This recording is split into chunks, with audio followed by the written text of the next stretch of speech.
Hablar de John Ford es hablar del cine con mayúsculas. Es hablar de probablemente el mejor director de cine de la historia. O sin probablemente. Vamos con él. Hola, me llamo John Ford y hago películas del oeste. Esta frase la pronunció John Ford allá por los años 50, cuando se levantó y ante el Comité de Actividades Antiamericanas salió en defensa de su compañero Joseph L. Mankiewicz, compañero director que había sido acusado por Cecil B. DeMille de pertenecer al Partido Comunista. John Ford, con fama de republicano y de patriota, no tuvo reparos en jugarse su carrera para salir a defender a un compañero.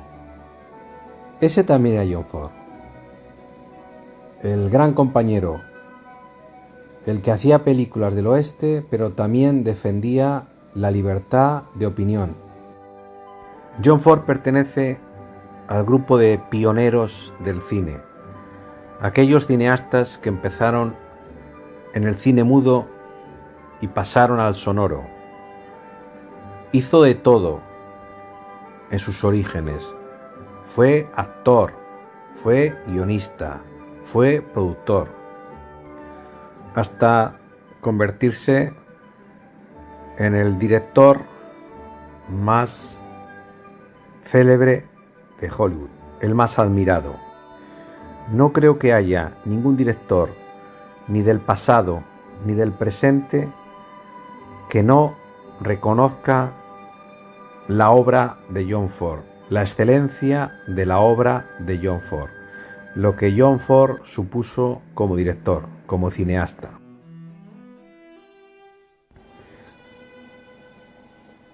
John Martin Finney nació el 1 de febrero de 1894 y murió el 31 de agosto de 1973. John Ford entró en el cine a rebufo de su hermano, quien en 1911 se había trasladado a Hollywood. Su hermano se hacía llamar Francis Ford y empezó como actor, y fue el que introdujo al joven John Ford, que se hacía llamar Jack Ford, en el mundo del cine, empezando en trabajos de todo tipo, a las órdenes de su hermano, en diversos oficios: regidor, doble de acción, atrecista, asistente y actor. Se sabe que John Ford, bajo el nombre de Jack Ford, participó como extra en la colosal obra maestra de David W. Griffith, El nacimiento de una nación, de 1915. El paso de John Ford a la dirección en el incipiente cine mudo fue una evolución lógica, empezando a hacer películas del oeste que los otros directores no querían hacer, pues el cine del oeste no gozaba de prestigio por aquellos años, sobre 1917, cuando él empezó haciendo su primera película, de Tornado, película de 1917, un western mudo que se considera su primera película. Aprovechando que el resto de los directores no querían hacer películas del oeste, él encontró su huequito en la Universal y empezó a hacer películas con Harry Carey, quien sería una de las grandes estrellas del oeste en el cine mudo. Entre John Ford y Harry Carey se estableció una gran amistad, llegando a rodar juntos un total de 25 películas. John Ford rodó 37 películas para la Universal en 5 años. Harry Carey fue la respuesta de la Universal a Tom Mix o a Bronco Billy. En 1920, John Ford pasa a la Fox, dejando la Universal, pues aquí le daban más libertad creativa. A finales de los años 20, John Ford, como Jack Ford, rueda Buenos Amigos, Just Pals, para la Fox, con quien trabajará de manera casi exclusiva hasta 1931. La Fox cada vez confía más en su pericia como director y pone en sus manos más recursos, más presupuesto para hacer películas. En 1923 rodará una película de gran presupuesto, Cameo Kirby, donde contará con la superestrella del cine mudo John Gilbert. Dada la envergadura del encargo, por primera vez firmará con su nombre definitivo, o sea, con John Ford. Pero será en 1924 cuando logre su mayor presupuesto, con la superproducción El Caballo de Hierro, Iron Horse. A pesar de rodarse en condiciones extremas, con un elenco muy elevado y gran presupuesto, John Ford consigue sacar adelante el proyecto, siendo un super taquillazo que recuperó la inversión y situó a John Ford como un prestigioso director. El prestigio de John Ford como director de cine mudo aumenta con películas como Tres hombres malos, donde se narra la disputa por las tierras libres en el territorio de Dakota, o su mayor taquillazo, que sería Cuatro hijos. Estos títulos sitúan a Ford a la altura de los mejores directores del cine mudo, como Griffith, por ejemplo.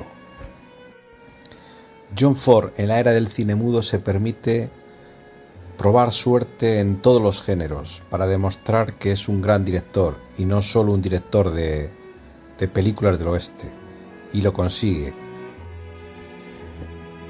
Ford se despide del cine mudo con 3 películas muy diferentes. The Handmaid's House, El legado trágico, supone una vuelta a Irlanda desde la perspectiva nacionalista que le caracterizó tras su contacto con el IRA, así como a las carreras de caballos. La película es reseñable por suponer la primera colaboración acreditada de John Wayne a las órdenes de Ford, además de contar de nuevo con Victor McLaglen. Riley the Cop, Policía sin esposas, nuevamente protagonizada por J. Farrell McDonald, es una comedia sin pretensiones, relacionada con el slapstick, en torno a un agente que se vanagloria de no haber efectuado nunca una detención y es enviado en misión al extranjero. Strong Boy, Viva la ambición, estaba también protagonizada por McLaglen y parece haberse perdido. Los 2 últimos filmes fueron estrenados como películas mudas, pero con sincronización musical, una técnica utilizada por los estudios en la fase de transición al sonoro. Ford dirigió más de 70 películas durante la era del cine mudo. Aunque su carrera se hubiera truncado con la llegada del sonido, como ocurrió con grandes creadores como Griffith, Erich von Stroheim o Buster Keaton, su obra sería digna de consideración en la historia del cine, pero Ford tenía todavía muchas más cosas que aportar.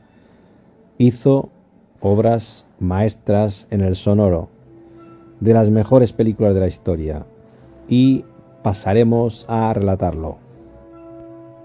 En su etapa sonora hizo algunas de las mejores películas de la historia, sin lugar a dudas, tanto en el género western como en la comedia o el drama. Si hablamos de películas del oeste, John Ford tiene algunas de las mejores. La diligencia, My Darling Clementine, La pasión de los fuertes en castellano, Centauros del desierto, El hombre que mató a Liberty Balance, sin olvidar a Río Grande, Fort Apache y La Legión Invencible. Algunos de sus westerns normalitos serían extraordinarios para cualquier otro director, pero sus películas dramáticas son sublimes. Las uvas de la ira, Qué verde era mi valle, son dos obras maestras indiscutibles. El delator es una excelente película. ¿Y qué decir del hombre tranquilo? Película inclasificable, pero simplemente sublime. Genial. La Academia de Hollywood se ha rendido y se rindió a John Ford. Es el director que más Oscars tiene. Esto da fe de la admiración que le tenían. Tiene 4 Oscars.